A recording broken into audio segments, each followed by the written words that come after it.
cerita tentang pengiriman 2 truk senjata G30 SPKI yang digagalkan pasukan Siliwangi. Seperti dikutip dari buku, Siliwangi dari Masa ke Masa, pada tanggal 1 Oktober tahun 1965. Setelah Letkol Untung Syamsuri mengumumkan tentang Gerakan 30 September dan Dewan Revolusi di Jawa Barat, tepatnya di Cimahi yang merupakan kota tentara, juga muncul gerakan untuk mendukung Letkol Untung dan kawan-kawan.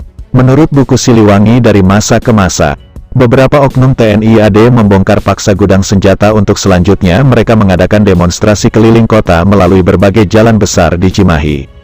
Mereka membawa bendera merah putih seraya berteriak-teriak, menyerukan, "Hidup Bung Karno," dan "Hidup Dewan Revolusi."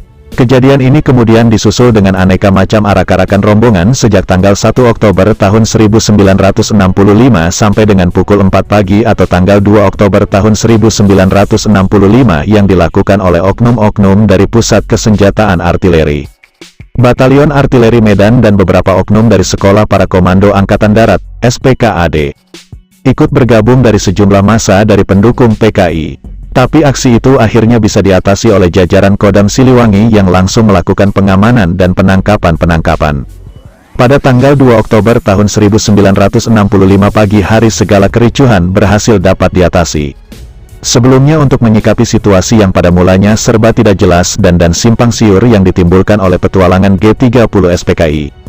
Pada tanggal 1 Oktober tahun 1965 pimpinan Kodam Siliwangi mengeluarkan perintah kepada semua pasukan dalam jajaran Korps Siliwangi untuk melaksanakan konsinyering tingkat tinggi. Tidak hanya itu, jajaran Kodam Siliwangi juga berhasil menyita sebuah dokumen yang dari kantor harian, Arta Bandung. Dalam dokumen itu disebutkan memang ada usaha-usaha PKI dalam rangka petualangan pemberontakan G30 SPKI untuk membangun gerakan di bawah tanah. Dalam dokumen itu juga terungkap, upaya untuk membentuk pasukan-pasukan gelap seperti pasukan Sambar Nyawa, yang didirikan pada tanggal 18 September tahun 1965 di dalam sebuah rapat gelap di Jalan Cisarua, Cimahi. Di ujung Berung dan Cisarua, demikian pula pasukan Kucing Hitam, di daerah Lembang, pasukan Kuda Sembrani, di Banjaran, pasukan Sapu Jagat, di Majalaya, pasukan Gagak Hitam, dan lain-lainnya di Cimahi.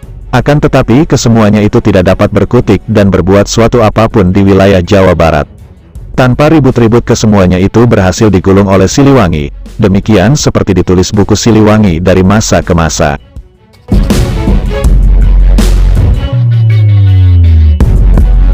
Buku Siliwangi dari Masa ke Masa juga mengungkapkan bahwa sempat ada kiriman senjata sebanyak 2 truk yang dikirimkan oleh CCPKI Jakarta untuk pimpinan PKI Coblong Utara guna dibagikan kepada pemuda rakyat Bandung.